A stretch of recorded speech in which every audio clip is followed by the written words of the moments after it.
할렐루야.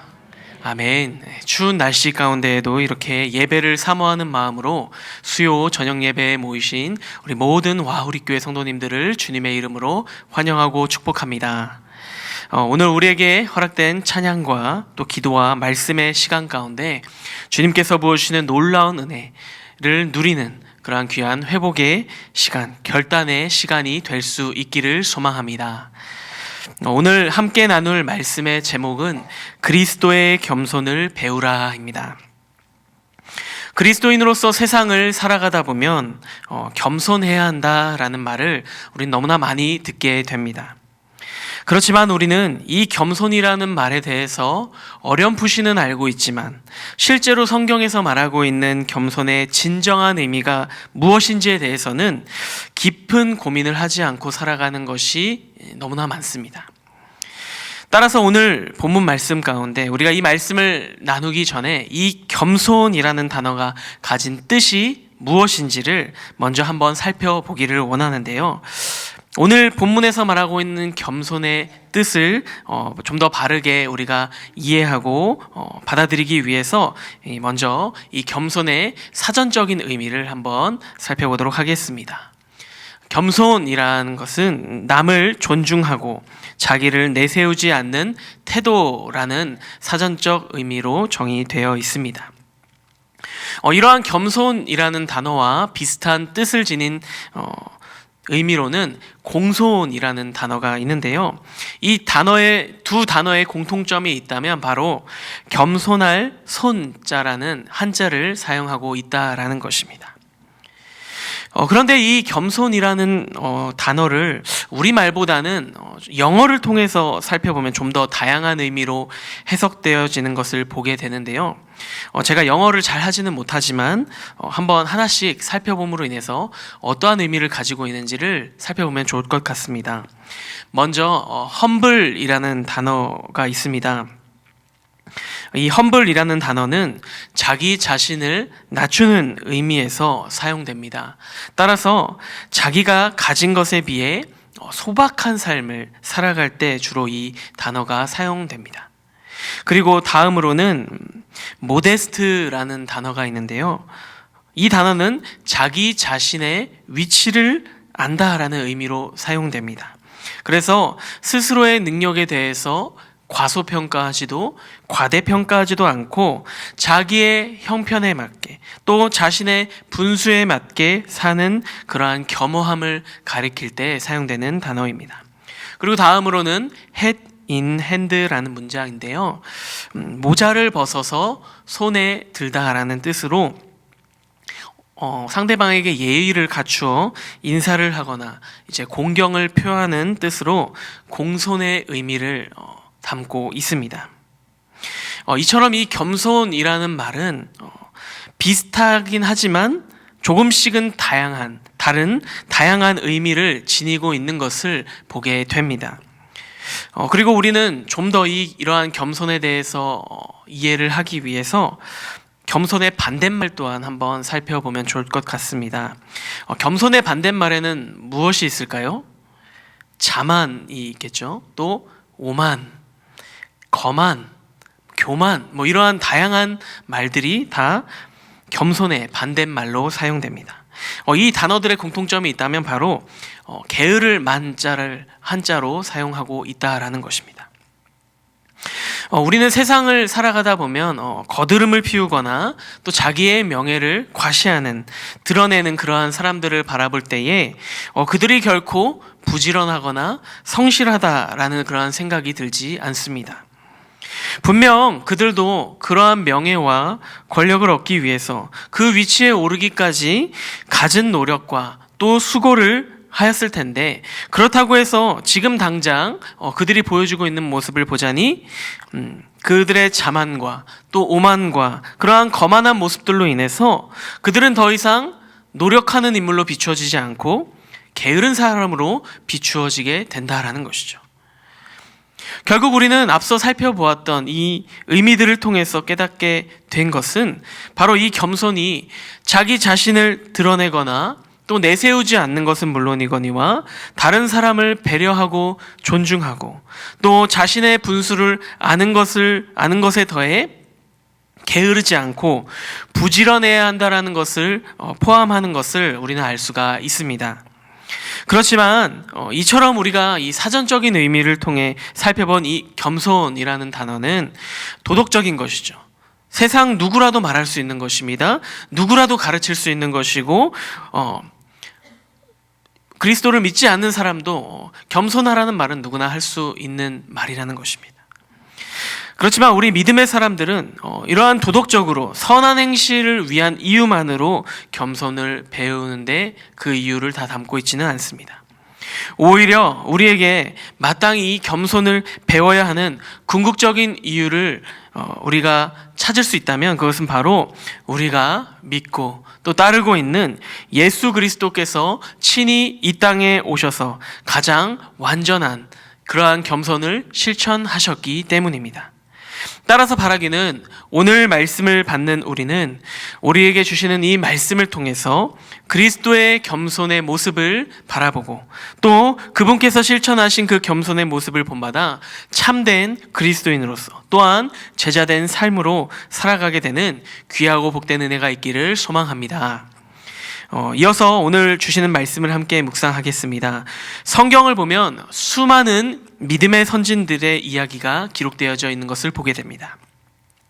예를 들면 우리가 새벽에 같이 나누고 있는 다윗과 같은 인물과 혹은 주일에 나누고 있는 요셉의 이야기를 통해서 우리는 그들의 모습 가운데 그들의 겸손을 보게 되고 또 발견하고 배우게 됩니다.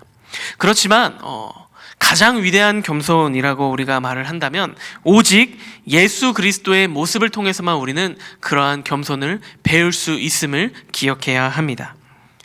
오늘 본문 빌립보서 2장 1절에서 11절의 말씀에서는 성경에서 예수 그리스도께서 보이신 겸손에 대해 가장 잘 명확하게 설명하고 있는 본문을 우리가 함께 보게 됩니다. 먼저 1절의 말씀을 보겠습니다. 그러므로 그리스도 안에 무슨 권면이나 사랑의 무슨 위로나 성령의 무슨 교제나 긍휼이나 자비가 있거든.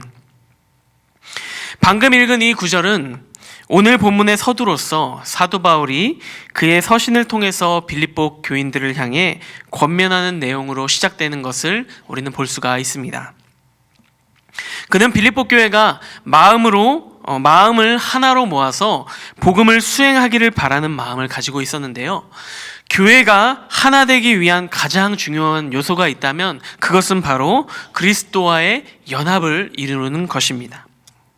당시 이 빌립보 교인들은 그리스도와의 연합을 이루기 위한 좋은 조건들을 이미 갖추고 있었기 때문에 바울은 그들에게 있어서 그럼에도 불구하고 조금 부족한 부분들에 대해서 권면의 메시지를 전하고 있는 것입니다. 그래서 이러한 바울의 몇 가지 권면을 통해서 그들의 부족한 부분들이 채워지기를 바라였던 것이죠. 먼저 1절의 내용을 통해서 그리스도의 연합을 이루게 되면 어떠한 결과가 따라오는지에 대해서 말씀합니다. 그 결과는 무엇이었을까요? 바로 그리스도의 권면과 사랑의 위로와 성령의 교제와 그리고 긍휼과 자비였습니다. 바울은 가장 먼저 그들이 지금 너무나 잘 지켜 행하고 있고 또 누리고 있는 것들에 대해 언급하면서 먼저 그들을 격려하고 있습니다. 그리고 그 뒤에 이어서 그들에게 주어진 문제를 극복하기 위해서 한 마음과 한 뜻을 이루라는 그러한 권면의 메시지를 전하게 되는 것을 보게 됩니다. 이어서 2절의 내용입니다. 마음을 같이하여 같은 사랑을 가지고 뜻을 합하며 한 마음을 품어라고 말하고 있습니다. 교회라는 한 공동체 안에서 그리스도와의 온전한 연합을 이루기 위해서는 성령의 교제를 통해서 또 서로의 마음을 하나로 모아야 합니다. 바울이 그들을 향해 마음을 모으라고 말하고 있는 이유 역시도 지금 그들이 마음을 하나로 온전히 모으고 있지 못하기 때문이었습니다. 여기서 이 마음을 같이 하라라는 이 권면은 마땅히 그리스도인으로서의 모범을 실천하며 내가 먼저 남을 세워주고 또 사랑을 나누어 주며 받은 그 사랑을 가지고 세상에 나아가 전해야 하는 일을 의미합니다. 그렇지만 이 교회라는 공동체는 각지에서 또 여러 출신과 또 배경이 다른 다양한 사람들이 함께 모이는 곳이기에 저마다의 생각이 다르고 저마다의 관점이 다르기 때문에 한 마음으로 그 뜻을 모으는 것이 너무나 어렵다는 것입니다. 따라서 바울은 앞서 언급되었던 것과 같이 성령 안에서 한 뜻을 품어야지만 마음을 모으는 일이 가능하다라고 말하고 있습니다. 그런데 이러한 바울의 권면은 단순히 이 당시 빌립보 교회 교인들에게만 해당되는 내용은 아닙니다. 오늘날 이 시대를 살아가는 우리 교회와 성도들에게도 동일하게 적용될 수 있는 말씀입니다. 우리는 모두 각 가정교회와 또 혹은 각 부서와 여러 위원회에 소속되어 서로의 마음을 모아 우리가 속해 있는 공동체를 더욱 아름답게 세워 나아가기를 원하는 마음을 가지고 있습니다.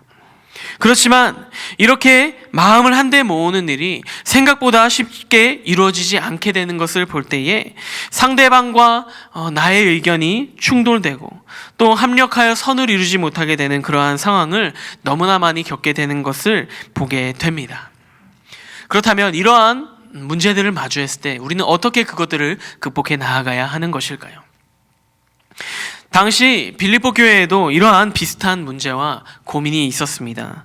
바울은 3절의 내용을 통해서 그들의 문제점을 지적하고 드러냅니다. 아무 일에든지 다툼이나 허영으로 하지 말고 오직 겸손한 마음으로 각각 자기보다 남을 낮게 여기고. 당시 빌립보 교회에 가장 큰 문제가 있었다면 그것은 바로 다툼이었습니다. 그들의 다투고자 하는 마음은 바로 허영에서부터 시작되었는데요. 내가 다른 사람보다 더 우월하다라는 그러한 생각이 있었기 때문에 자연스럽게 그들 사이에서는 자신의 의견을 따르는 사람들을 모아 당이 형성되고 당파가 생겨나게 되고 또 서로를 깔보고 무시하는 그러한 다툼이 일어날 수밖에 없었다는 것입니다. 결국 이러한 문제를 근본적으로 해결할 방법으로서 바울은 자기보다 남을 낮게 여기라는 그러한 겸손의 마음을 제시하고 있는 것입니다. 허영과 자만은 다툼을 불러일으키지만 이와 반대로 겸손은 화해와 존중을 불러옵니다. 우리는 이 빌립보 교회를 향한 바울의 권면과 지적을 통해서 지금 내가 속해 있는 이 공동체 가운데 나를 다른 사람보다 더 낮게 여기고 높게 여기는 그러한 허영은 없는지를 돌아보고 또 다른 사람을 깔보는 그러한 자만은 없는지를 계속해서 우리는 점검해야만 한다라는 것입니다. 그리고 만약 우리의 마음속에서 이러한 허영과 자만의 모습들이 발견되어진다면 더 늦기 전에 그 모든 악한 마음들이 겸손의 마음으로 바뀌어야 될 줄로 믿습니다. 여기서의 겸손은 어떠한 것일까요? 우리 자신을 돌아보게 만들고 또 궁극적으로는 우리가 마땅히 죽을 수밖에 없는 죄인임을 깨닫게 하며 하나님의 은혜를 더욱 드러내게 만드는 것입니다. 제가 너무나도 좋아하는 찬양 가운데에 은혜 아니면이라는 찬양이 있습니다. 한번 가사를 보시겠습니다. 은혜 아니면 살아갈 수 없네. 호흡마저도 다 주의 것이니 세상 평안과 위로 내게 없어도 예수, 오직 예수뿐이네. 이러한 믿음의 고백이 담겨져 있는 것을 보게 됩니다. 하나님의 은혜를 경험하고 아는 자는 우리가 당연하게 누리고 있는 그 모든 것이 결코 당연한 것이 아님을 아는 자입니다. 그리고 세상이 주는 즐거움과 위로와 행복은 결코 우리에게 진정한 행복과 궁극적인 만족을 가져다 줄 수 없다라는 사실 또한 알게 되고 오직 예수 그리스도만을 바라보게 되며 그분만을 붙들며 살아가는 삶을 살아가게 됩니다. 바라기는 우리가 함께 바라보았던 이 찬양의 가사와 같이 우리가 하나님의 은혜 없이는 단 하루도 1분 1초도 견딜 수 없는 그러한 존재라는 사실을 기억하면서 오직 예수 그리스도만이 우리의 소망과 위로 되심을 고백하며 살아가는 귀한 은혜가 있기를 소망합니다. 이어서 4절에서 5절의 말씀을 보겠습니다. 우리 함께 읽어보겠습니다. 시작. 각각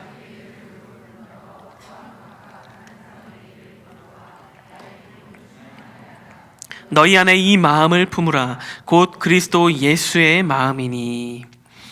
4절에 나오고 있는 돌보다라는 단어는 헬라어 원어로 스코페인입니다. 바울은 이것을 목적으로 간주하라는 뜻으로 사용하고 있는데요.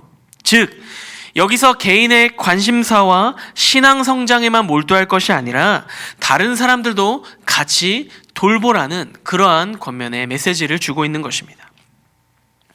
겸손한 사람은 마땅히 자기 자신만을 생각하는 이기적인 모습이 아닌 다른 사람을 돌보는 마음이 있어야 합니다.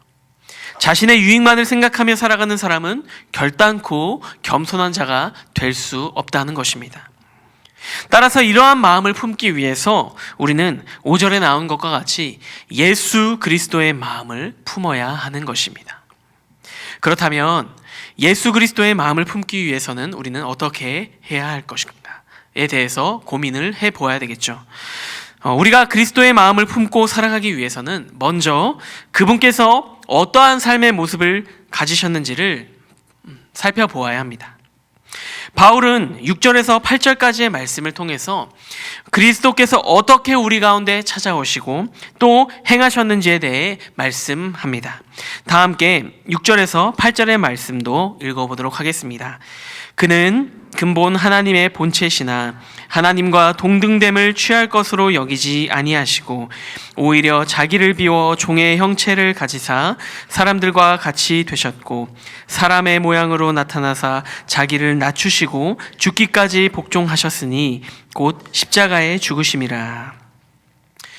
이 구절을 가리켜서 신학자들은 그리스도께서 비하하셨다라고 말하는데 여기서 이 비하라는 것은 그리스도의 낮아지심을 의미합니다.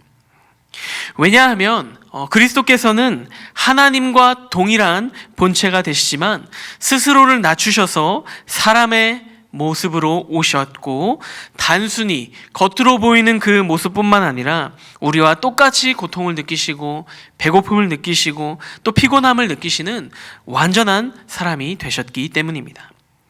결국 참 하나님께서 참 사람으로 이 땅에 오셨고 유일하게 죄가 없으신 분으로서 그 결과 이 세상 전 인류의 죄를 대신하여 십자가에 달려 죽기까지 순종과 겸손의 모습을 보이셨습니다.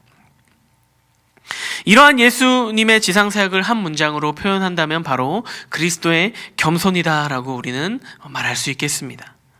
이러한 겸손은 가장 높은 곳에서 가장 낮은 곳까지 오심으로 그저 단순히 오심으로 끝나지 않으시고 온 인류를 대신해서 자신을 내어주심으로 구원의 길을 열어주셨기 때문에 그 누구도 따라할 수 없는 그 누구도 본받을 수 없는 그러한 겸손의 모습을 이루셨습니다. 그렇다면 여기서 우리는 한 가지 의문이 생기게 됩니다. 우리는 왜 따를 수도 없고 본받을 수도 없는 그러한 예수 그리스도의 겸손을 따르고 배워야만 하는 것일까요? 우리는 세상을 살아갈 때에 바른 목표가 세워져 있을 때 비로소 우리는 그 목표를 향해 전진해 나아갈 수 있게 되는 것을 보게 됩니다. 또 열심히 노력하는 삶을 살아갈 수 있게 됩니다. 특별히 그 목표를 설정할 때에 지금 내가 도달할 수 있는 한계, 그 최선의 목표를 세우기보다 나의 한계를 뛰어넘는 더 큰 목표를 세우고 나아갈 때 우리는 그 목표를 향해 나아가기 위한 더 많은 수고와 노력을 감당하게 됩니다. 따라서 비록 우리가 본받을 수도 따를 수도 없는 그러한 그리스도의 겸손한 모습일지라도 우리가 그분의 겸손을 배우기로 다짐하고 조금씩 그분의 모습을 닮아가기로 계속해서 우리가 말씀 보고 기도하기에 힘쓰고 사랑 베푸기에 노력한다면 하나님께서는 그 모습을 기뻐 받으시고 우리에게 그것들을 감당할 힘 주시고 능력 주시고 어느 때에 이르러서는 나도 모르는 새 내 모습 가운데 작은 겸손을 실천하고 있는 모습을 발견하게 되는 은혜가 있게 될 줄로 믿습니다. 이어서 바울은 9절에서 11절까지의 말씀을 통해서 이러한 겸손의 모습을 가지며 나아갈 때에 얻을 수 있게 되는 놀라운 은혜에 대해서 말씀합니다. 이러므로 하나님이 그를 지극히 높여 모든 이름 위에 뛰어난 이름을 주사 하늘에 있는 자들과 땅에 있는 자들과 땅 아래에 있는 자들로 모든 무릎을 예수의 이름에 꿇게 하시고 모든 입으로 예수 그리스도를 주라 시인하여 하나님 아버지께 영광 돌리게 하셨느니라. 아멘. 이 구절은 그리스도의 승기라고 하는데요, 바로 그리스도의 높아지심을 의미합니다. 하나님께서는 지극히 높은 곳에서 지극히 낮은 곳으로 십자가에 달려 죽기까지 스스로를 낮추신 예수님을 그대로 무덤 속에 내버려 두지 않으셨습니다. 다시 예수님을 지극히 높이시며 하늘에 있는 천사들과 또 땅에 있는 모든 인류와 땅 아래에 있는 지옥에 존재하는 사단 마귀들을 무릎 꿇게 하시고 재림의 때에 영광의 통치자로 오실 수 있도록 그를 높이셨습니다. 이러한 그리스도의 높아지심을 통해 우리는 결국 하나님께서 그분 앞에서 겸손함으로 낮아진 자를 다시 높이 들어 주시는 그러한 역사를 발견하게 되는 것입니다. 우리도 순종하는 마음을 가지며 그리스도의 겸손을 배우고 본받으며 살아갈 때에 좁게는 우리 공동체 안에서의 작은 변화를 보게 될 것이고 넓게는 온 세계와 열방이 변화되는 그러한 놀라운 은혜 또한 맛보게 될 줄로 믿습니다. 말씀을 맺겠습니다. 오늘 우리는 이 빌립보 교회를 향한 바울의 권면의 메시지를 통해 그리스도의 낮아지심과 높아지심을 다시 한번 보게 되었고 또 그리스도의 겸손을 본받아야 하는 이유에 대해서 함께 묵상하게 되었습니다. 우리는 이제 어떠한 결단과 적용을 가지고 세상에 나아가야 하겠습니까? 우리 스스로를 돌아보며 다툼을 불러일으키는 그러한 허영은 완전히 버리고 그리스도께서 가르치시는 그 겸손함을 가지고 세상에 나아가야 될 줄로 믿습니다. 이를 위해서 우리가 바라고 구해야 할 것이 있습니다. 그것이 무엇일까요? 바로 성령 하나님입니다. 데살로니가전서 1장 6절에서는 이렇게 말하고 있습니다. 또 너희는 많은 환난 가운데서 성령의 기쁨으로 말씀을 받아 우리와 주를 본받는 자가 되셨으니 라고 말씀합니다. 환난 중에도 성령의 역사가 우리 가운데 넘쳐날 때에 말씀이 우리 가운데 들어오게 되고 또 우리 삶을 변화시키고 그리스도의 겸손을 본받아 살아가게 되는 그러한 귀한 역사를 허락하실 줄로 믿습니다. 이러한 기대를 가지시면서 남은 한 주간의 삶을 살아가실 때 주신 말씀을 기억하고 의지하시면서 그 말씀을 순종하고 적용하는 귀한 저와 우리 모든 우리 교회 성도님들 될 수 있으시기를 주님의 이름으로 축복합니다.